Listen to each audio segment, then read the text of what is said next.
এই সাহাবী সাঈদ ইবনে হারেস রাদিয়াল্লাহু আনহু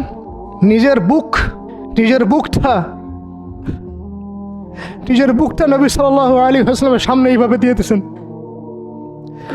যে যতগুলো পাথর আসবে আমার গায়ে যেন লাগে, আমার নবীর গায়ে না লাগে। বুক যখন থেতলায় গেছে তখন পিঠ দিয়ে দিয়েছেন, ইয়া রাসূলুল্লাহ আপনার গায়ে একটা পাথর যেন না লাগে, আমার পিঠে লাগুক। এই সময়টা চিন্তা করেন, সাহাবীর কথা চিন্তা করেন, তাদের ত্যাগ তিতিক্ষার কথা চিন্তা করেন, ওই সময়ের সবরের কথা চিন্তা করেন। এমন পাথর মারা হচ্ছিল যে রাসূল সাল্লাল্লাহু আলাইহি ওয়াসাল্লামের মানে গায়ে লেগে রক্ত বের হতে হতে সেই রক্ত দিয়ে পায়ের যে জুতাটা আছে এই জুতাটা আটকে গেছে। এইভাবে তায়েফে যাওয়ার পরে 3টা গোত্রনেতা ছিল ওখানে। অনেক বড় কথা তো আমি অল্প করে বলছি সময় সংক্ষিপ্ততার কারণে। একটা গোত্রনেতার নাম হচ্ছে আব্দে ইয়ালাইল। এর আন্ডারে বহু মানুষ ছিল, যদি সে ইসলাম কবুল করতো তাহলে ওই সবাই ইসলাম কবুল করতো, সে করে নাই। একটা গোত্রনেতার নাম ছিল আব্দে মাসউদ, তার আন্ডারে বহু মানুষ ছিল এবং ধনী ধনী বড় বড় ধনী ব্যবসায়ী রাজনীতিবিদ, সে ইসলাম কবুল করে নাই। আরেকটা লোক ছিল, তার নাম হাবিব বিন আমর, এই 3 নাম্বার গোত্রনেতা। তো সেও ইসলাম কবুল করে নাই। ইসলাম কবুল না করার কারণে এই 3টে গোত্রনেতার কাছ থেকে, আপনারা কি মনে করেছেন একদিন দাওয়াত দেওয়া হয়েছে? প্রায় 1 মাস নবী সাল্লাল্লাহু আলাইহি ওয়াসাল্লাম এই তায়েফের এই ময়দানে ছিলেন, দাওয়াতের ময়দানে। কোনো কিতাবে আসছে 10 দিন, কোনো কিতাবে আসছে 15 দিন, 17 দিন, কিন্তু অ্যাপ্রক্সিমেটলি 1 মাস, এটা বিভিন্ন সিরাতের কিতাবে আসছে। এই 1টা মাস তায়েফে থাকা খাওয়া দাওয়া তো আল্লাহ ভালো জানেন কি হয়েছে। তার সাথে একজন মাত্র সাহাবী দরজায় দরজায় দাওয়াত দেয়া, এবং সবাই দাওয়াত রিফিউজ করলো। বড় বড় 3টা গোত্রনেতাও রিফিউজ করে দিল। শুধু যে রিফিউজ করলো তা না, বরং এমন টিটকারি শুরু করলো, এমন ব্যঙ্গাত্মক আচরণ শুরু করলো, শেষ পর্যন্ত ওই এলাকার যত ছোকরা ছিল, যুবক তরুণ কিশোরী বেশি আসছে বর্ণনায়, এদেরকে লেলিয়ে দেওয়া হলো, সবার হাতে পাথর উঠিয়ে দেওয়া হলো যে এই ব্যক্তি মাজনুন, নাউযুবিল্লাহি মিন যালিক। মাজনুন মানে পাগল, এই ব্যক্তি কাযযাব, এই ব্যক্তি মিথ্যাবাদী, এই ব্যক্তি সাহের, এই ব্যক্তি জাদুকর। কাকে বলা হচ্ছে? সবাই মিলে পাথর মারো তাকে, নাউযুবিল্লাহি মিন যালিক। দৃশ্যটা একটু চিন্তা করেন। 10 বছর মক্কায় দাওয়াত দেওয়ার পর চতুর্দিক থেকে কুরাইশদের নির্যাতন, নিপীড়ন, শারীরিকভাবে, মানসিকভাবে, আত্মিকভাবে, সামাজিক বয়কট, 3 বছর গাছের ছালপাতা খেয়ে পাহাড়ের পাদতলে জীবন কাটানো বনু হাশেমের। আবার আমুল হুজনও হয়ে গেছে, ওই একই বছরে কয়েকদিনের মধ্যেই চাচা আবু তালেবও ইন্তেকাল করেছেন, খাদিজা রাদিয়াল্লাহু আনহাও ইন্তেকাল করেছেন। কি অবস্থা ওই সময় চিন্তা করে, কি কষ্টের সময়, কীরকম কষ্টের সময় আমরা তো উপলব্ধি করতে পারবো না। আমরা তো গাজাবাসীর কষ্ট উপলব্ধি করতে পারি না, রাসূলুল্লাহ সাহাবীদের কষ্ট কি উপলব্ধি করতে পারবো? এই অবস্থায় আশার আলো নিয়ে তায়েফে যাওয়া, সেখানে গিয়ে যে 1 মাস এই মেহনত করার পর এই অবস্থা, সমস্ত ছোকরাটা পাথর মারা শুরু করলো। কি পাথর মারার সেই গতি, যেখানে পাথর মারা হয়েছে ওই জায়গা আমরা দেখে আসছি আলহামদুলিল্লাহ। কি পাথর মারার গতি, এমন পাথর মারা হচ্ছিল যে রাসূল সাল্লাল্লাহু আলাইহি ওয়াসাল্লামের মানে গায়ে লেগে রক্ত বের হতে হতে সেই রক্ত দিয়ে পায়ের যে জুতাটা আছে এই জুতাটা আটকে গেছে। এইভাবে জুতা খোলা যাচ্ছে না। রাসূলুল্লাহ সাল্লাল্লাহু আলাইহি ওয়াসাল্লাম পা থেকে জুতা খোলা যাচ্ছে না, রক্তে আটকে গেছে। আর মানুষ বলছে পাগল, মিথ্যাবাদী, হ্যাঁ জাদুকর, জিনে আসর করছে, মানুষ বলতেছে এগুলা। রাজনৈতিক ক্ষমতা চাই মনে হয়, হ্যাঁ অর্থ চাই মনে হয়, দুনিয়ার জৌলস মনে হয় চায়, আমাদের ঐক্য বিনষ্ট করতে আসছে। মারো একে, মেরে বিদায় করো এখান থেকে। কোন পর্যায়ে গেলে মানুষ এই কাজ করতে পারে? কি পরিমাণ ক্ষোভ থাকলে মানুষ এই কাজটা করতে পারে? আর কার এগেনস্টে করছে? আল্লাহর প্রিয় হাবিব, যার জন্য আল্লাহ পাক ফিরদাউস রেখেছেন, মাকামে মাহমুদ রেখেছেন, যার সুপারিশ ছাড়া আমরা মনে হয় না জান্নাতে কেউ যেতে পারবো, অসম্ভব। যার সুপারিশ ছাড়া বিচার শুরুই হবে না কিয়ামতের মাঠে, হিসাব নিকাশ শুরুই হবে না, জান্নাত তো বহুত দূরের কথা, জান্নাতের দরজাও খোলা হবে না যিনি আগে না ঢোকা পর্যন্ত, তাকে মানুষ সেভাবে মারা শুরু করলো। রক্ত ঝরতেছে। এই সময়ে এই সাহাবী যায়েদ ইবনে হারেসা রাদিয়াল্লাহু আনহু নিজের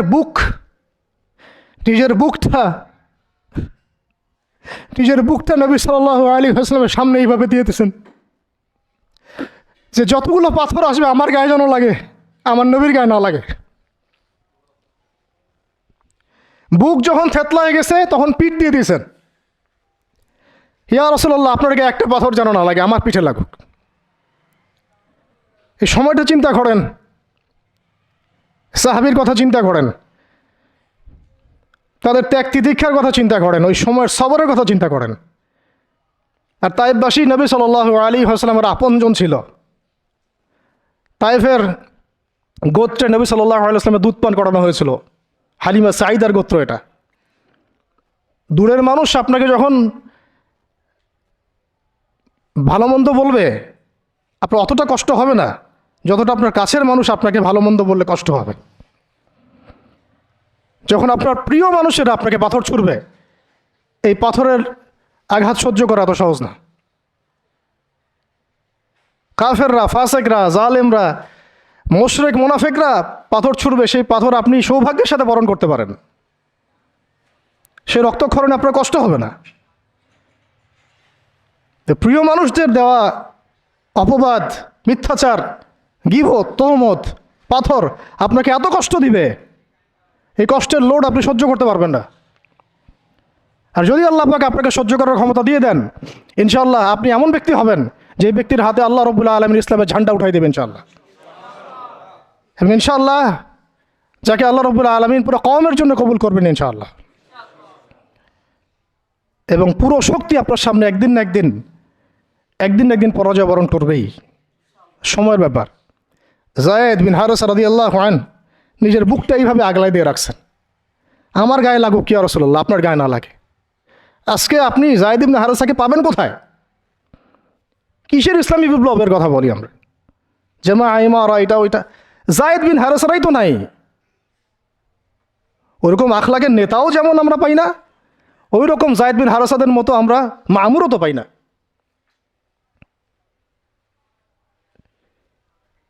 বরং এখন তো এমন যুগ চলতেছে যে মানুষ সামান্য দুনিয়াবী স্বার্থের কারণে, সামান্য দুনিয়াবী স্বার্থ, একটু মোহ, একটু দাম্ভিকতা, একটু অহংকার, একটু জিদ, একটু রাগ, একটু ক্ষোভ ইত্যাদির কারণে মানুষ, নিজের প্রিয় মানুষ আপনাকে মানুষের হাতে উঠাই দিতে পারে। সবাই মিলে তাকে পাথর মারো, আমি তাকায় দেখতেছি। সবাই তাকে পাথর মারো, আমি তাকায় দেখতেছি। যেন নিজের প্রিয় মানুষকে পাথর মারলে এটা দেখলে আপনার মনে আরো শান্তি আসতেছে। কিভাবে আপনি আপনার প্রিয় মানুষকে হাজারো লক্ষ মানুষের হাতে উঠাই দিতে পারেন, যে মানুষটা তাকে ধর্ষণ করবে, ছিঁড়ে খাবে, পাথর মেরে থাতলা করবে, আবার আপনি তাকে মহব্বতের দাবিও করেন? কিসের মহব্বত? মহব্বত কাকে বলে? মহব্বত তো এইটা যেটা যায়েদ ইবনে হারেসা রাদিয়াল্লাহু আনহু করেছেন। এটা কি মহব্বত না? এইরকম মহব্বতের নিদর্শন কি আমাদের মধ্যে আছে? কাকে মহব্বত বলা হয় আসলে? আপনারা দৃশ্যটা চিন্তা করেন, এগুলো সিরাতের কিতাবে মজুদ, পড়েন। নিজের বুকটা তিনি আগলায় দিয়ে রাখছেন। ঠিক এরকমই উহুদের মাঠেও নিজের বুক আগলায় দিয়ে রাখছেন তালহা রাদিয়াল্লাহু আনহু। দূর থেকে একটার পর একটা তীর আসতেছে, ওনার গায়ে লাগতেছে। তীরের আঘাত কি চারটাখানি কথা? সাদ বিন আবি ওয়াক্কাস রাদিয়াল্লাহু আনহু পিঠ দিয়ে রাখছেন, ইয়া রাসূলুল্লাহ আপনার গায়ে যেন না লাগে। তোমরা জীবন্ত শহীদ দেখতে চাও, তালহাকে দেখো। 70-এর বেশি আঘাত তার গায়ে ছিল উহুদের দিন। সাদ বিন আবি ওয়াক্কাস রাদিয়াল্লাহু আনহুকে নবীজি বলছেন যে হে সাদ, তীর ছুঁড়ো, তোমার জন্যে আমার পিতামাতা কুরবান হয়ে যাক। কোনো সাহাবীর জন্য নবীজি এমন কথা বলেন নাই যে তোমার জন্য আমার পিতামাতা কুরবান হয়ে যাক। এবং সাহাবীরা বলতেন ইয়া রাসূলুল্লাহ আপনার জন্য আমার পিতামাতা কুরবান হয়ে যাক। একমাত্র সাহাবী সাদ বিন আবু ওয়াক্কাস রাদিয়াল্লাহু আনহুর জন্য নবী সাল্লাল্লাহু আলাইহি ওয়াসাল্লাম এই কথা বলেছেন। ওই ময়দানে উম্মে ওমারাও ছিলেন, মহিলা সাহাবী, অনবরত তীর ছুঁড়েছেন রাসূলের গায়ে যেন আঘাত না লাগে। ওই ময়দানে হানজালা ছিলেন, ছুটতে ছুটতে আবু সুফিয়ান পর্যন্ত পৌঁছে গিয়েছেন। ওই অবস্থায় তার শাহাদাত হয়ে গেছে, তাকে মারতে পারেন নাই, উল্টা তার গায়ে আঘাত লেগে গেছিল। গাসাসুল মালাইকা, শহীদ হওয়ার পরে দেখা যায় তার দেহটা মাটি থেকে উপরে উঠে আসে আর দেহ থেকে পানি ঝরতেছে। নবীজি জিজ্ঞাসা করা হলো তার এই হালত কেন? নবী সাল্লাল্লাহু আলাইহি ওয়াসাল্লাম বললেন যে গত রাত্রে স্ত্রীর সাথে ছিল সে, জিহাদের ডাক আসছে, ওই ওই ওই বিছানা থেকে চলে আসছে, বেচারা বিছানা থেকে এখানে চলে আসছে। হানজালা রাদিয়াল্লাহু আনহু শহীদ হয়ে গেছে, ফেরেশতারা তাকে গোসল দিচ্ছেন, এই যে পানি দেখা যাচ্ছে। ওই মাঠে সাদ বিন রবি রাদিয়াল্লাহু আনহু ছিলেন, একদম শেষ নিঃশ্বাস যাচ্ছে যাচ্ছে তার অবস্থা। আমাদের নবীজি বললেন, সাদ বিন রবিকে খুঁজে বের করো, সে আমার প্রিয় ভাজন, তাকে খুঁজে বের করো। খুঁজতে গিয়ে দেখা গেল যে তিনি এইরকম একটা হালত, ৬০-৭০টা আঘাতের চিহ্ন নিয়ে প্রায় যান যাচ্ছে যাচ্ছে অবস্থা। তো সাহাবী বললেন, হে সাদ, রাসূল সাল্লাল্লাহু আলাইহি ওয়াসাল্লাম তোমাকে সালাম দিয়েছেন, রাসূল তোমাকে সালাম দিয়েছেন আর জিজ্ঞাসা করছেন তুমি কেমন অনুভব করতেছো এখন? সাদ বিন রবি বলছেন, রাসূলের কাছে আমার সালাম পৌঁছে দিও, আর আল্লাহর কসম আমি জান্নাতের ঘ্রাণ পাচ্ছি এখন। এটা বলতে বলতে তার শাহাদাত হয়ে যায়। আর তিনি বলতে বলতে একটা কথা শেষে বলে গিয়েছিলেন যে আমি চলে যাওয়ার পরে, তিনি আনসারদের নেতা ছিলেন, আমি চলে যাওয়ার পর তোমরা থাকা অবস্থায় যদি মুহাম্মদ সাল্লাল্লাহু আলাইহি ওয়াসাল্লামের গায়ে একটা আঁচড়ও লাগে, তোমরা আল্লাহর সামনে কোনো হুজ্জাত দিতে পারবে না। আমি চলে যাওয়ার পরে যদি মুহাম্মদ সাল্লাল্লাহু আলাইহি ওয়াসাল্লামের গায়ে একটা আঁচড়ও লাগে, তোমরা আল্লাহর সামনে কোনো হুজ্জাত দিতে পারবে না। আর আমরাও তো এখন দুনিয়াতে বেঁচে আছি, আমাদের নবী সাল্লাল্লাহু আলাইহি ওয়াসাল্লামের গায়ে কী না লাগতেছে, আমরা কী বা করতে পারতেছি। কত সাহাবী।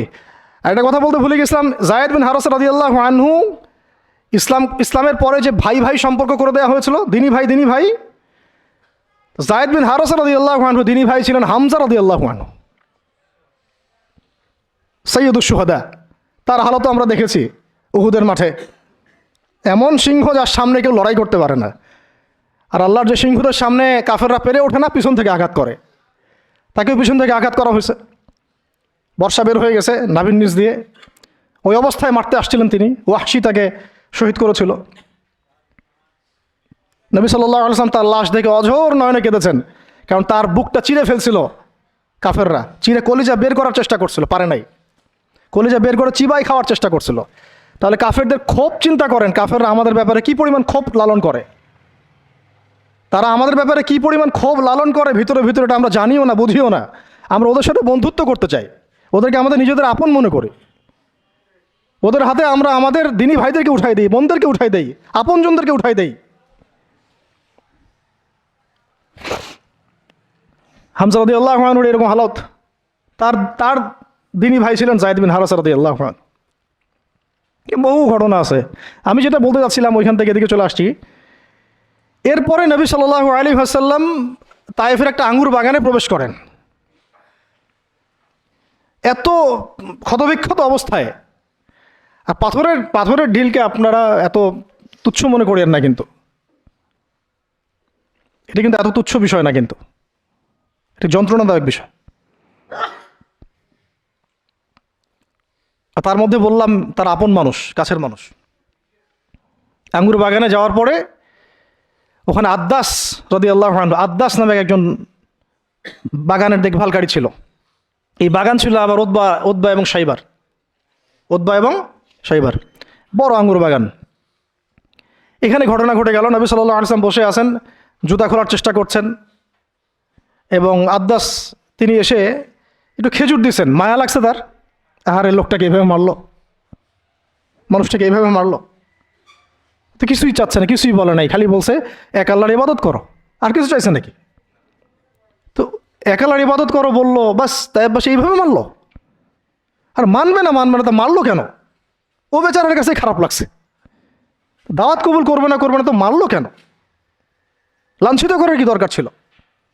কবুল না করলে চলে যাবে, বা কবুল না করলে তারা ফিরাই দিবে, মারার কি দরকার আছে?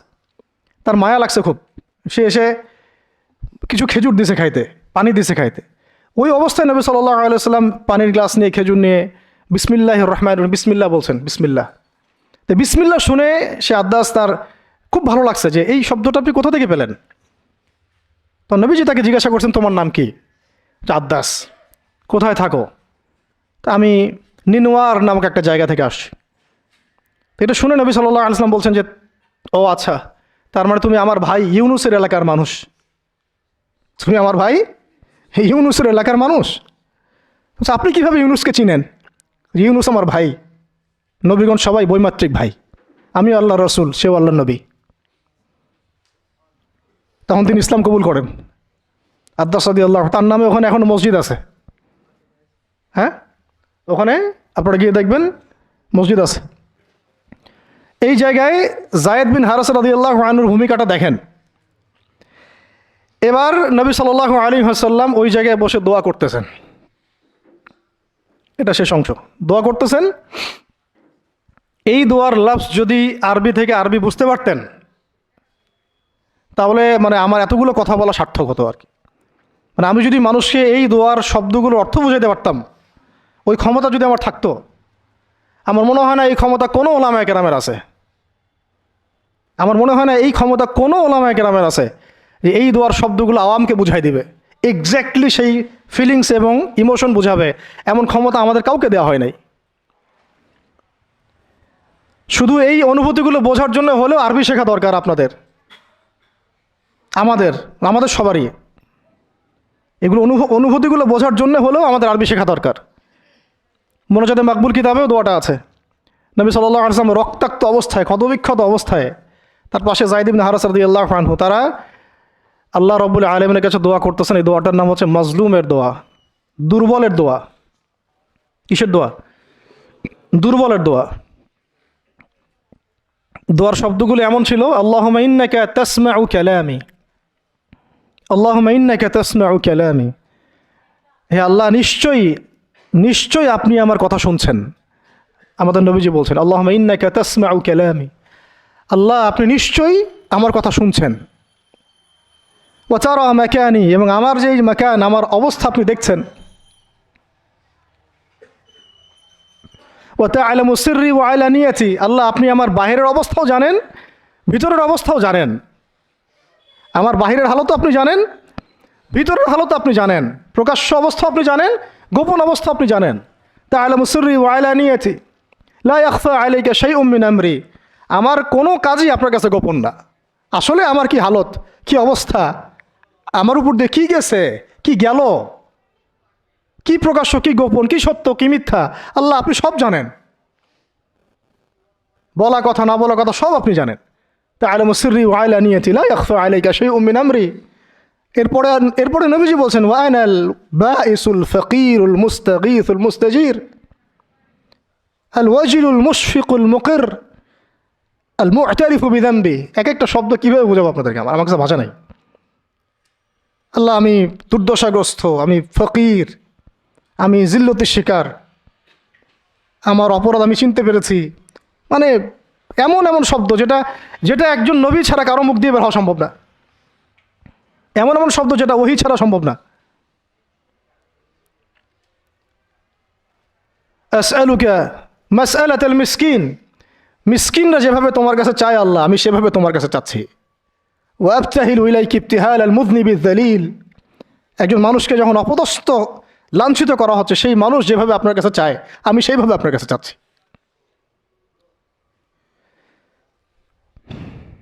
আরও অনেক শব্দ আছে, মাঝখানে লাইন আছে। একটা জায়গায় আছে অনেক বড় দোয়া, আল্লাহুম্মা ইয়া খায়রাল মাসউলিন ইয়া খায়রাল মু'তিন ইলাইকা আশকু দু'ফা কুওয়াতি। এই অংশটা সব কিতাবেই আছে সিরাতের। আল্লাহুম্মা ইলাইকা আশকু দু'ফা কুওয়াতি, আল্লাহ আমি তোমার কাছে আমার শক্তির অক্ষমতা প্রকাশ করতেছি। মানে আমার যে শক্তি নাই এখন, তাই পাশে আমার সাথে এগুলো করলো, আমার তো শক্তি নাই এখন, আমার এই শক্তির অক্ষমতা আল্লাহ আমি তোমার কাছে প্রকাশ করতেছি।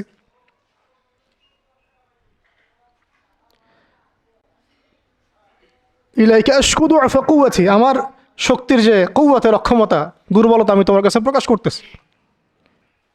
ওয়া কিল্লাতা হিলাতি, ওয়া কিল্লাতা হিলাতি, এই যে সহনশীলতা, এই সহনের যে ক্ষমতার যে ঘাটতি, এগুলো আমি তোমার কাছে পেশ করতেছি। ওয়াহাওয়ানি আলান নাস, ওয়াহাওয়ানি আলান নাস, আর এই যে পুরো মানুষ, তায়েফের পুরো মানুষ আমার সাথে যা করলো, তাদের সাথে লড়াই করার যে আমার অক্ষমতা, বা তাদেরকে বুঝানোর যে অক্ষমতা আমার, তাদেরকে যে আমি বুঝাতে পারতেছি না, এটা যে আমার অক্ষমতা, এই হালত আমি তোমার কাছে পেশ করতেছি। আল্লাহুম্মা ইলাইকা আশকু দুআফা কুওয়াতি ওয়া কিল্লাতা হিলাতি ওয়া হাওয়ানি আলান নাস। কি শব্দ! বলছি ইলা মান তাকিলুনি, আল্লাহুম্মা ইলা মান তাকিলুনি, আল্লাহ তুমি আমাকে কাদের হাতে ন্যস্ত করলা, আল্লাহ তুমি আমাকে কাদের হাতে ন্যস্ত করলা। ইলা আদুইন বাঈদিন ইয়াতাহাজ্জামুনি, আমাকে ঘর থেকে এত দূরে এনে, সেই মক্কা থেকে কত দূরে, আমাকে ঘর থেকে এত দূরে নিয়ে এসে আল্লাহ তুমি তোমার শত্রুদের হাতে আমাকে ন্যস্ত করলা। ইয়াতাহাজ্জামুনি, যারা চতুর্দিক থেকে আমাকে পাথর মারতেছে। কি আবেগ দোয়ার মধ্যে, কি ভাষা, কি লফজ! ইলা আদুইন বাঈদিন ইয়াতাহাজ্জামুনি, তুমি আমাকে আল্লাহ ঘর থেকে বের করে এত দূরে নিয়ে আসলা, শত্রুদের হাতে সোপর্দ করলা, তারা আমাকে চতুর্দিক থেকে পাথর মারতেছে।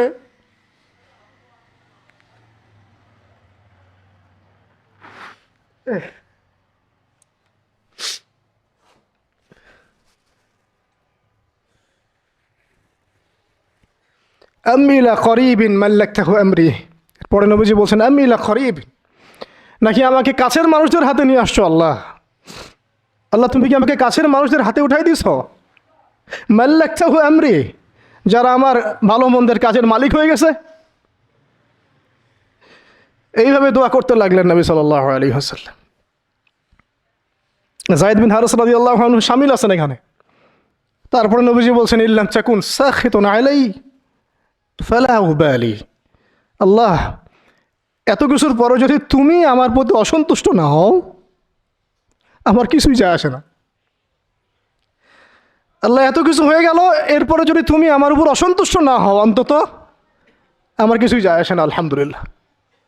ইল্লাম তাকুন সাখিতুন আলাই ফালা উবালি, তুমি যদি আমার উপর আল্লাহ অসন্তুষ্ট না হও, তোমার কাছে আমি ঠিক থাকতে পারি, তোমার কাছে আমার অবস্থান ঠিক থাকে আল্লাহ, ফালা উবালি, আমি এসবের কোনো কিছুর পরোয়া করি না।